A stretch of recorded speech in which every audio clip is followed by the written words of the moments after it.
she makes a comparison between real world and the world of Nightingale. John Keats कहते हैं कि इस संसार में क्या है, द वेरीनेस, इस संसार में थकान है, द फीवर, यहाँ बुखार है, एंड द फ्रेट, और फ्रेट माने बेचैनी, यहाँ बेचैनी।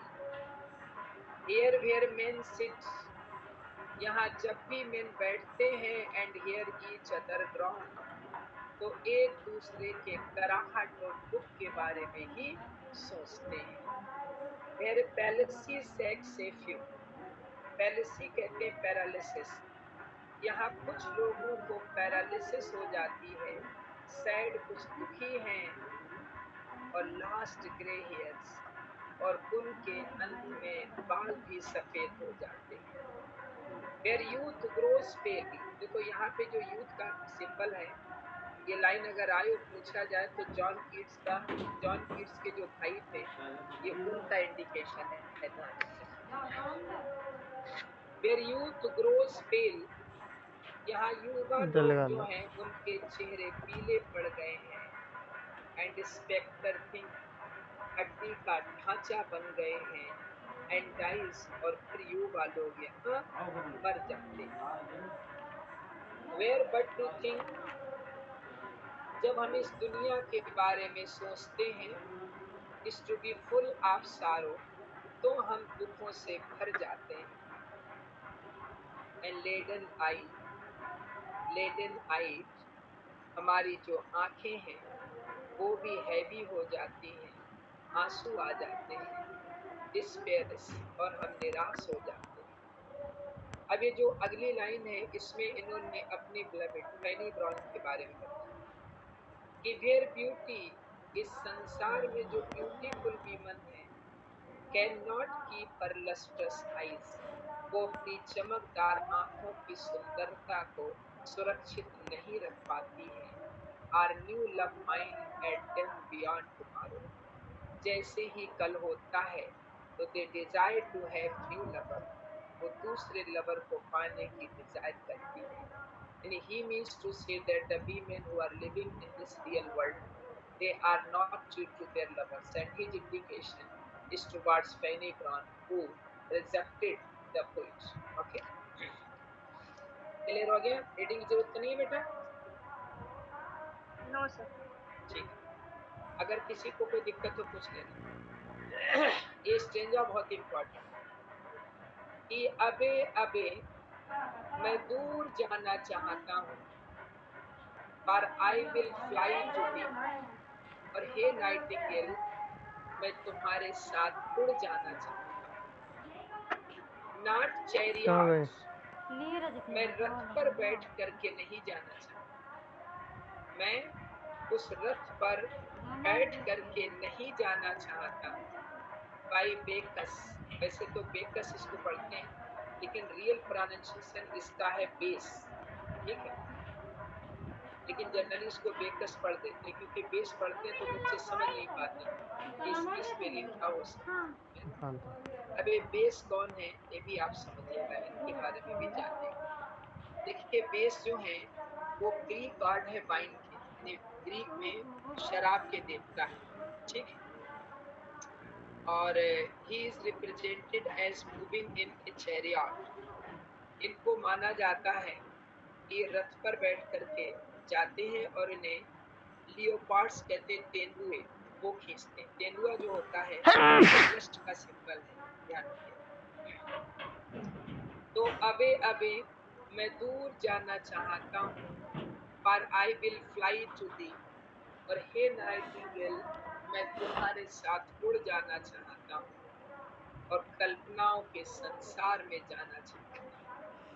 नॉट चैरियट बाई बेकस, मैं शराब के देवता के रथ पर बैठकर नहीं जाना चाहता। And his parts,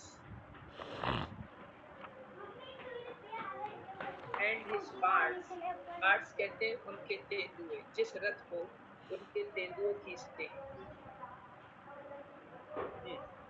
clear? But अब मैं कैसे जाना चाहता, अब मैं कैसे जाना चाहता हूँ? हेलो, क्लियर नहीं हुआ सर। हाँ फिर से देखिए। देखो ये बताने की कोशिश करते हैं कि मैं बेकस जो देवता है शराब के, उनके रथ पे बैठ के जाना नहीं चाहता। मतलब क्या है कि मैं शराब का सहारा लेकर इस संसार को भूल कर तुम्हारे संसार में आना नहीं चाहता। नहीं, जनरली लोग शराब पी लेते हैं और कल्पनाओं के संसार में चले जाते हैं। ऐसा मैं करना नहीं चाहता। क्लियर हुआ बेटा? फिर से यस। देखिएगा एक बार। अबे अबे मैं दूर जाना चाहता हूँ, पर आई विल फ्लाई टू दी।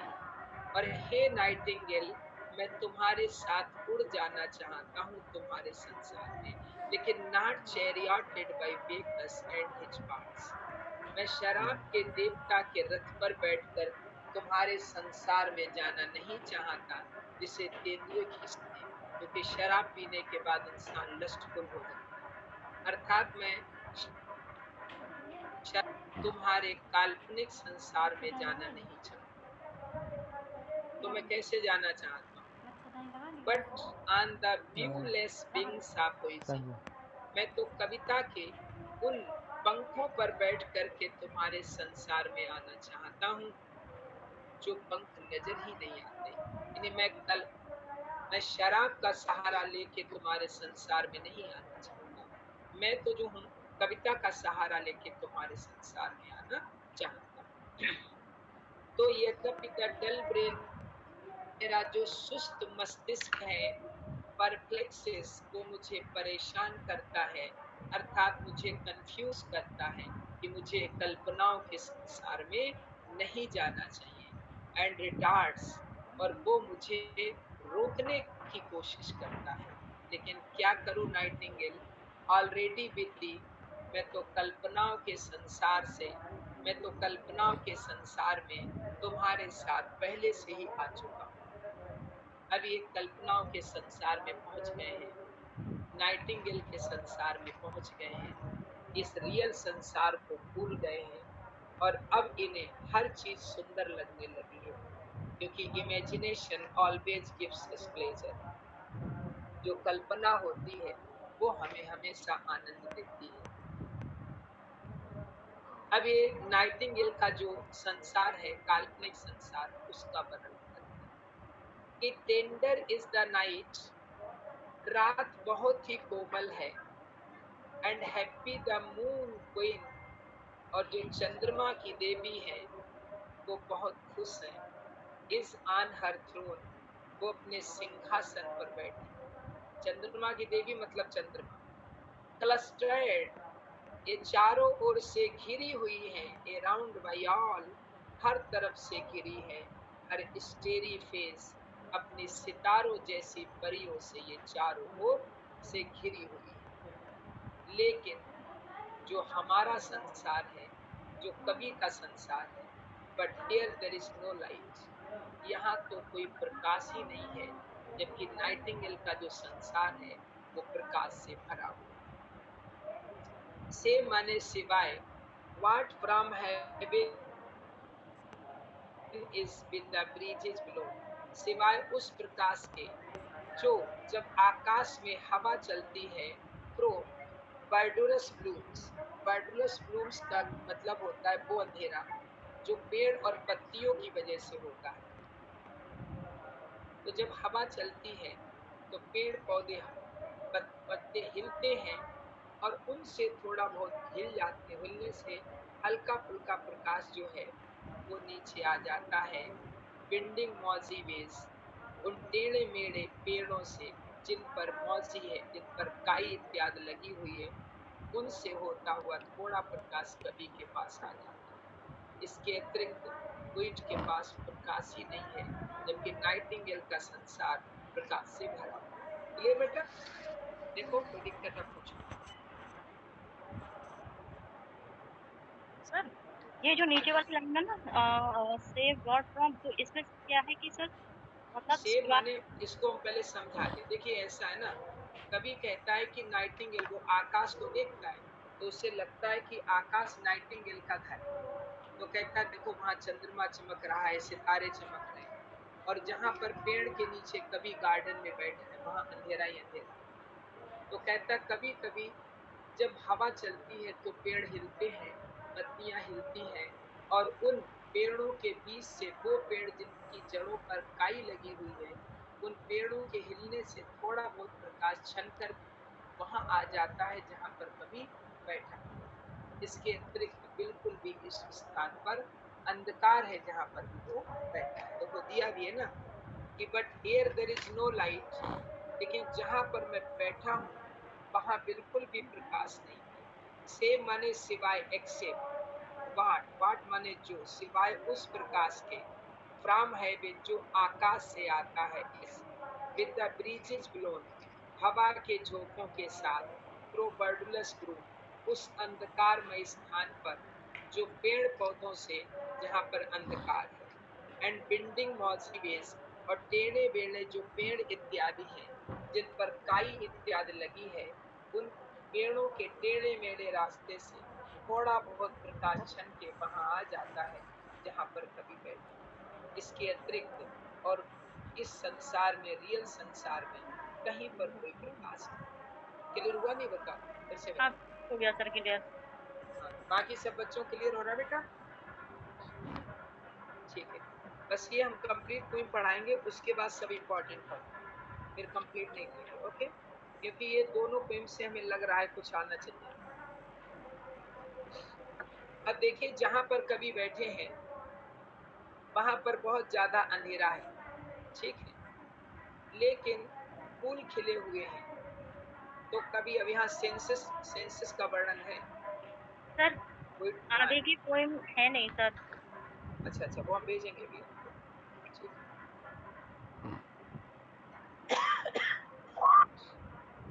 लेकिन उनकी खुशबू, मुझे खुशबू के द्वारा मैं पहचान सकता हूँ कि कौन सा फूल कहाँ पर है।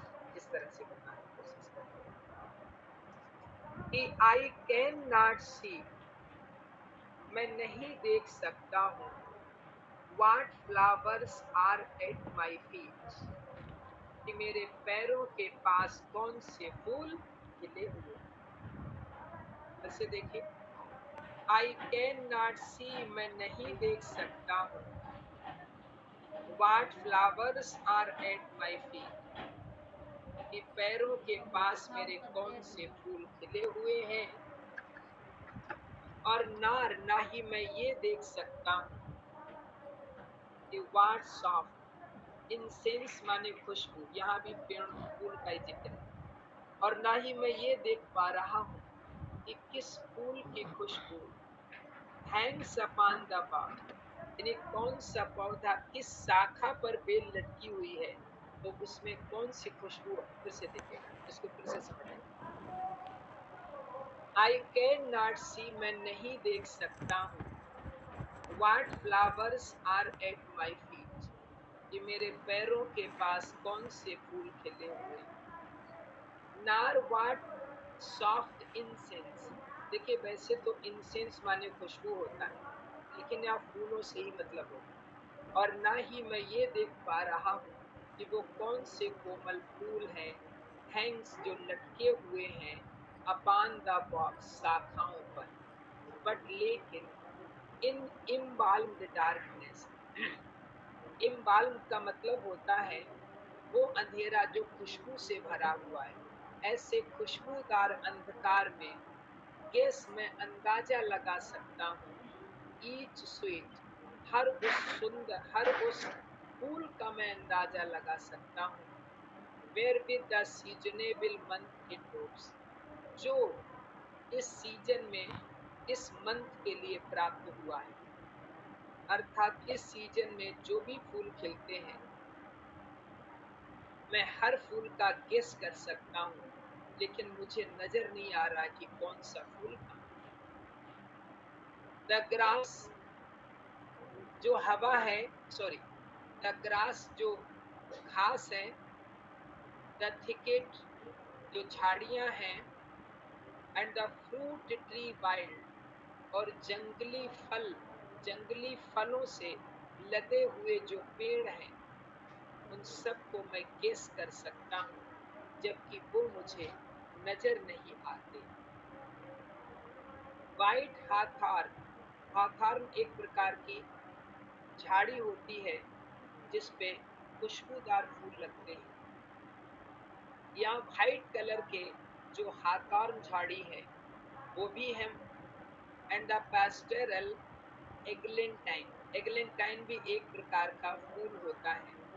ये पिंक कलर का गुलाब होता है और ये देहाती पिंक कलर का गुलाब भी यहाँ खिला हुआ है। फास्ट फेडिंग वायलेट, तेजी से मुरझाने वाले वायलेट फूल भी यहाँ खिले हैं और कवर्ड अप इन लीव्स, जो फूल पत्तियों से ढके हुए हैं। एंड मिड में इज एल्डेस्ट चाइल्ड, और मई के महीने का जो सबसे बड़ा बेटा होता है, जिसे क्या बोलते हैं, जिसको हम मस्क रोज बोलते हैं। ठीक है, ये बहुत अच्छा फूल होता है गुलाब का। एंड मिड में एल्डेस्ट चाइल्ड, और इसको मई के महीने का सबसे श्रेष्ठ चाइल्ड माना जाता है। द कमिंग मस्क रोज, ये मस्क रोज है, फुल ऑफ ड्यूई वाइन, जो शहद से, ओस से भरा हुआ। द मरमरस हांट, पूरा क्षेत्र मरमरस मधुमक्खियों की धुन से भरा हुआ है। ऑफ फ्लाइज, मक्खियां यहाँ पर मरमरिंग साउंड कर रही हैं। ऑन समर ईव्स, एक गर्मियों की शाम। क्लियर? तो पानी दे दे। क्लियर हो गया बेटा? रीडिंग की जरूरत तो नहीं बेटा? सर ये मस्क रोज क्या होता है सर? जी, सर ये मस्क रोज क्या होता है सर? मस्क रोज एक प्रकार का फूल होता है, ज्यादा तो नहीं हमें इसके बारे में आइडिया है, लेकिन ये इसके बारे में देखो इसमें दिया भी है थोड़ा सा, एक मिनट देख रहे हैं। ये वैरायटी ऑफ रोज, एक रोज की वैरायटी होती है। और musk rose is called the eldest child of May as it blooms first. इसको चाइल्ड, मई के महीने का बड़ा चाइल्ड इसलिए कहा जाता है क्योंकि मई के महीने में सबसे पहले मस्क रोज ही खिलता है, इसलिए कहा जाता है। ये बहुत ही, देखा तो हमने भी नहीं है, लेकिन बहुत ही खुशबूदार होता है, ऐसा लोग मानते हैं। और जूसी बहुत होता है, इसमें जूस भी बहुत होता है, गुलाब का रस होता है तो इसमें रस बहुत होता है।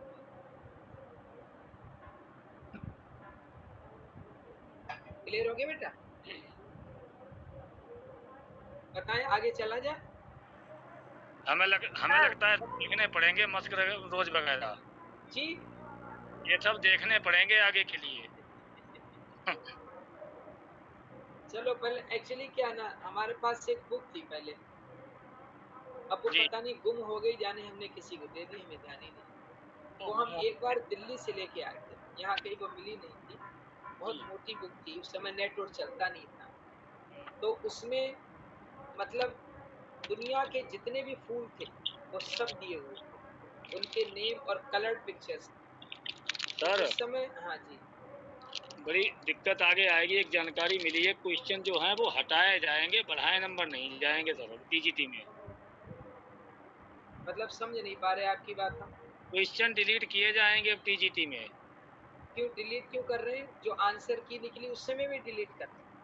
नहीं, जो क्वेश्चन में दिक्कत है जिनमें, वो सब डिलीट मारे जाएंगे। उसमें हमारा लोग जिनका पढ़ा, जिनका सही है, वो सब दिक्कत में आएंगे, देख लेना आप। अच्छा, वो डिलीट मतलब हटा दिए जाएंगे? हाँ, वो सरकार अपनी गलती नहीं मानेगी, सरकार गलती वो कोई नहीं तो नहीं मानेगी। वो नहीं मान सकते हैं। ये देखो कितनी बड़ी सभ्यता है, वहाँ वहाँ जो इतने, मतलब क्या, कैसे आप एक्सपर्ट हैं? एक 125 क्वेश्चन का पेपर बना रहे हैं, 10 एक्सपर्ट लगते हैं वहाँ पे हैं, और उसमें 6 7 गलतियाँ। क्या आप कर रहे हैं? मैं ये नहीं समझ पा रहा, बताइए। सर पता है मैं टीजीटी का पेपर मेरा पढ़ा था जीआईसी में, यहाँ पे ना बरेली में, और मैं जी, देने गई तो वहाँ जीआईसी के टीचर बैठे हुए थे सर। तो अब मेरे क्लासरूम में तो वो कह रहे थे, जब मेरा सिलेक्शन हुआ था, मेरा इंटरव्यू हुआ था, तो पैनल में वो बैठे हुए थे जो कभी पढ़ाने नहीं जाते हैं। बताइए जी, हालत है। अब बोले जरा चलो कहाँ बेटा, से क्या क्या अब हम पूछ रहे इसमें थे। हम लोग नहीं कर सकते, तो चैन बोर्ड का ही फील्ड है, हम लोग तो बस अपना वर्क कर सकते हैं। Work is our duty, regard is not our concern. सही चलो बात नहीं, है सर, कोशिश तो करिए, चलो इसमें है ना? जी, बहस नहीं कर रहे सर ना। जी, लेकिन योगी महाराज कह रहे हैं हम योग्य लगाएंगे, तो योग्य कहाँ से आएंगे लोग, हमें समझ में नहीं आ रहा है। सर अब जी आयोग के भाई, लोग तो पेपर बनाते हैं। जी जी, चलो खैर पेपर हम बनाने लोग वाले युग नहीं है। अब देखते हैं रिजल्ट। वैसे कब तक उम्मीद है आने की इसकी? 10 के बाद। रिजल्ट जो है वो 20 के बाद आएगा। 10 के बाद किसी भी दिन किसी भी समय आ सकता है। चलो वो चलो अभी देखते हैं। अभी काम ही चल रहा है, छटाई गिनाई का, बुनाई देखो का। हो सकता है अगर ऐसा होता तो बच्चे भी फिर हंगामा करेंगे। समस्या मालूम क्या होगी? जब वो हटाएंगे तो जिनके एक एक नंबर के रह जाए फिर वो हाई कोर्ट जाएंगे, फिर वो मामला खटाई पड़ जाता है। ये बहुत हंगामा होगा। अब अब एक सर बार में ऐसा करेक्ट हो ऐसा जाए। सर जी ऐसा था ना, जैसे टीजीटी में जो क्वेश्चंस डाले हैं, जिन बच्चों ने ऑब्जेक्शन डाला है जिसपे, तो जी वो क्वेश्चन सारे के सारे मेरे आंसर शीट से सही हैं, और उसी पे बच्चों ने ऑब्जेक्शन डाल दिया और मेरे आंसर शीट से सही है। बताओ।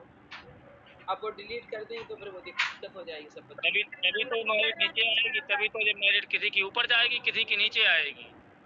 6 नंबर मेरे सर भी मेरे कम हो मेरे जाएंगे भी फिर क्वेश्चन अगर सही हैं क्वेश्चन। दिल वाले, मेरे को। भी गलत हो चलो जाएंगे। देखो अब देखते हैं क्या होता है।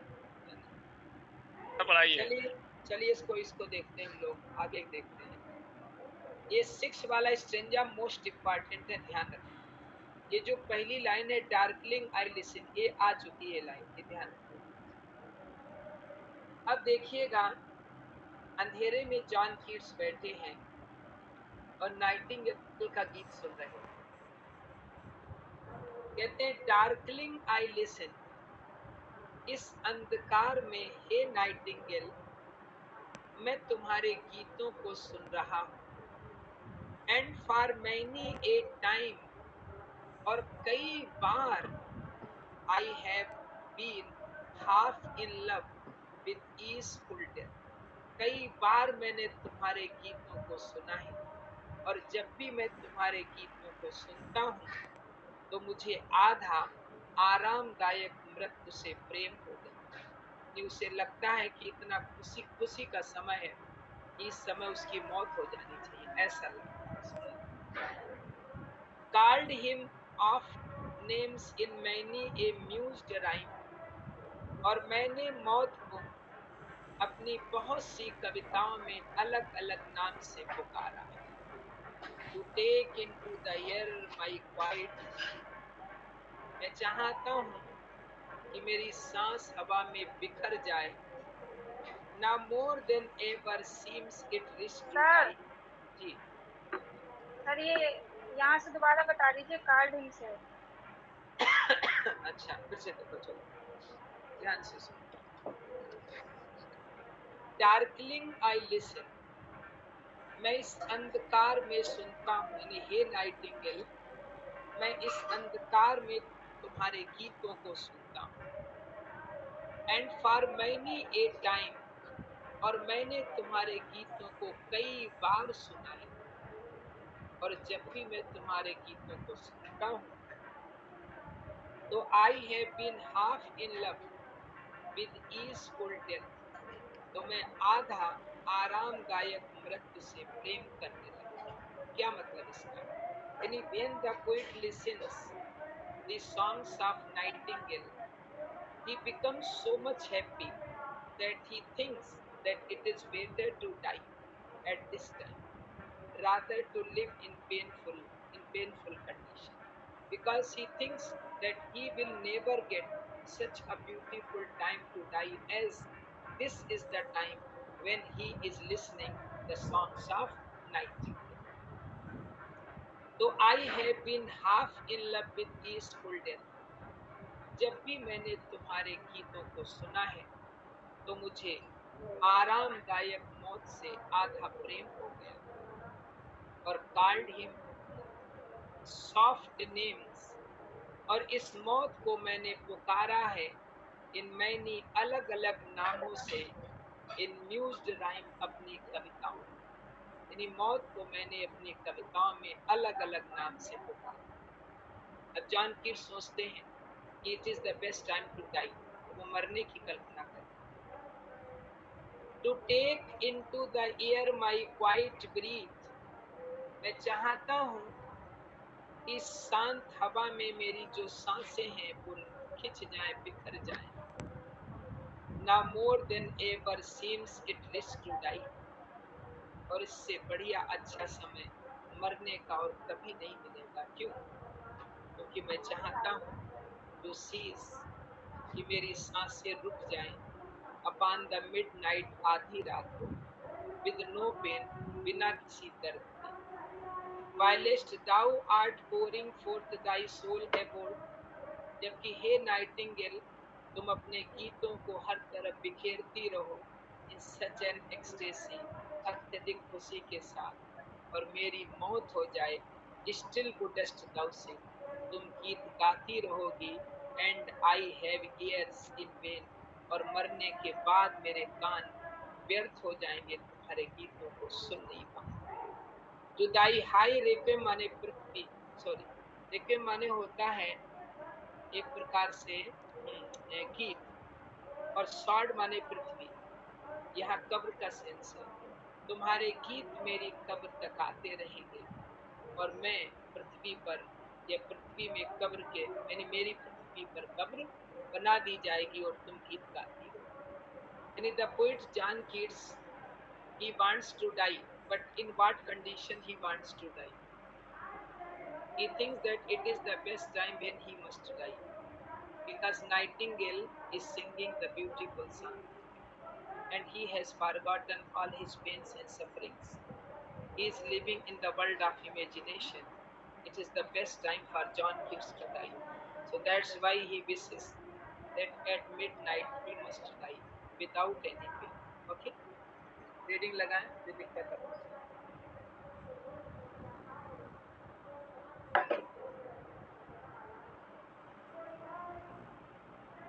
Thou was not born for death, हे नाइटिंगेल तुम्हारा जन्म मरने के लिए नहीं हुआ है।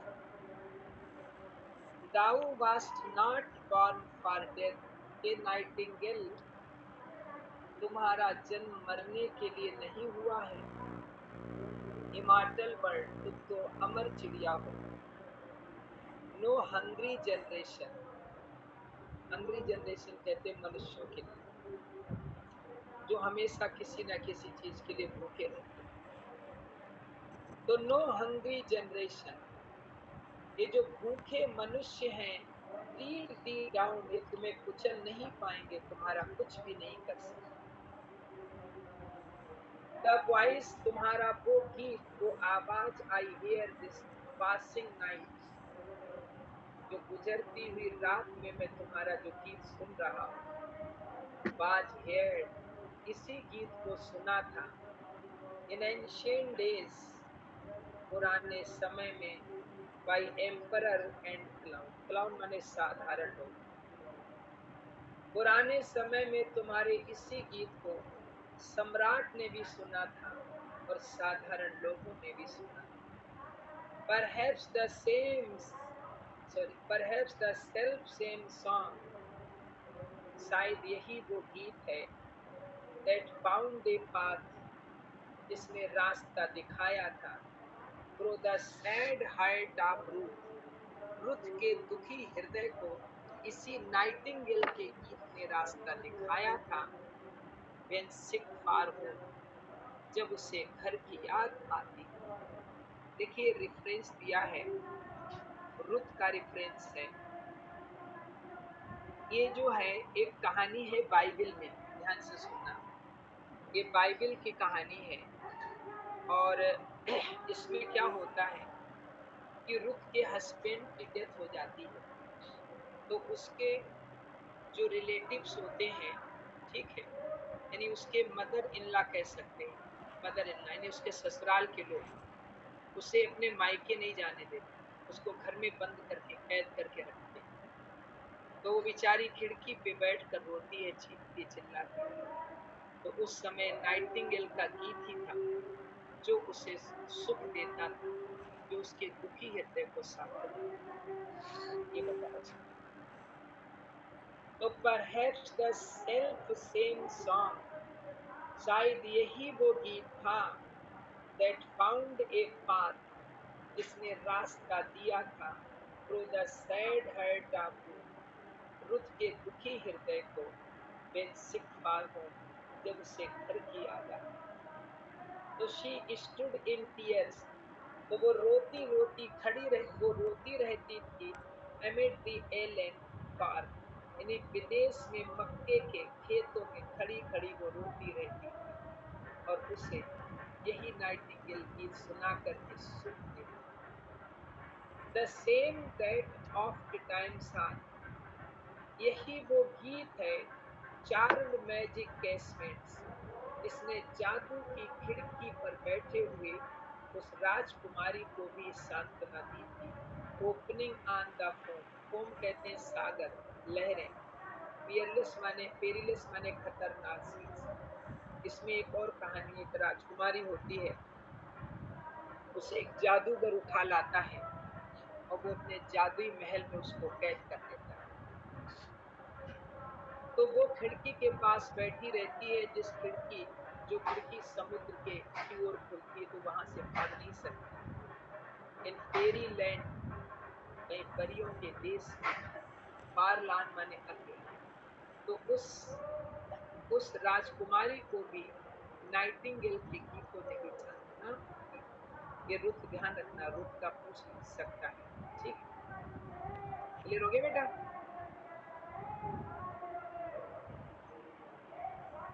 Yes sir. अब इसको लास्ट वर्ड को देखो। जैसे ही कवि को फारलान शब्द दिमाग में आता, तभी उसे अपना अकेलापन याद आता। अब वो कल्पनाओं के संसार से अपने फिर से रियल संसार में आ जाता है। अब वो दुखी होने लगता है, परेशान होने लगता है। अब उसका सुख खत्म हो जाता है, उसका आनंद खत्म हो जाता है।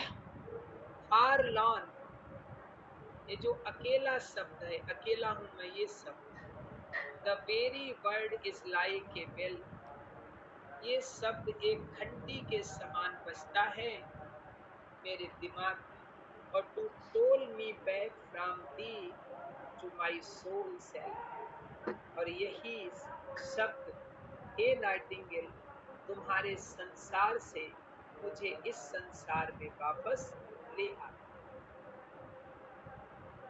एड्यू, अब मैं तुमसे विदा लेता हूँ Nightingale, the fancy can not cheat so well, अब एक कल्पना मुझे धोखा नहीं दे सकती, क्योंकि मैं दुखी था, ये कल्पना ही मुझे धोखा दे रही थी और मुझे सुखी बना दिया। अब मैं रियल संसार में आ गया हूँ, तो ये कल्पना मुझे धोखा नहीं दे सकती।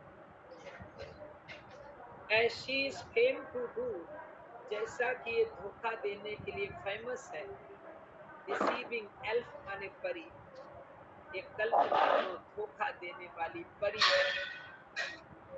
एड्यू एड्यू, मैं तुमसे विदा लेता हूँ नाइटिंगेल, अब मैं तुमसे विदा लेता हूँ। दाई प्लेंटिव अंथेम फेड्स, प्लेंटिव माने दुखद, अंथेम माने गीत, फेड माने हल्का पड़ना। तुम्हारा जो दुखद गीत है अब वो हल्का पड़ रहा है। अब कवि को क्यों उसका गीत दुखद लग रहा है? क्योंकि he is in real world, वो रियल संसार है, इसलिए दुखद। पास्ट द नियर मीडोज, अब तुम्हारा गीत चरागाह के ऊपर से होता हुआ जा रहा है। ओवर द स्टिल स्ट्रीम, शांत पानी की धाराओं के ऊपर से गुजरता जा रहा है।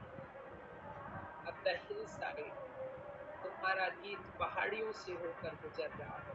And now it is very deep in the next valley glades, और आगे जो एक घाटी है, उसमें जो खुला स्थान है, वहां जाकर के तुम्हारा गीत अब खत्म होगा। ये अब कभी अपने रियल संसार में आ। ये लास्ट की दो लाइन इनको टिक कर लेना, मोस्ट इंपॉर्टेंट, पूरी पोइम में सबसे ज्यादा। A poet is very much confused, कभी बहुत कंफ्यूज होता है, उसे पता नहीं कि ये जो उसने देखा ये रियलिटी थी या कोई विजन। कहता है, वाज इट ए विजन, क्या ये कोई दृश्य था,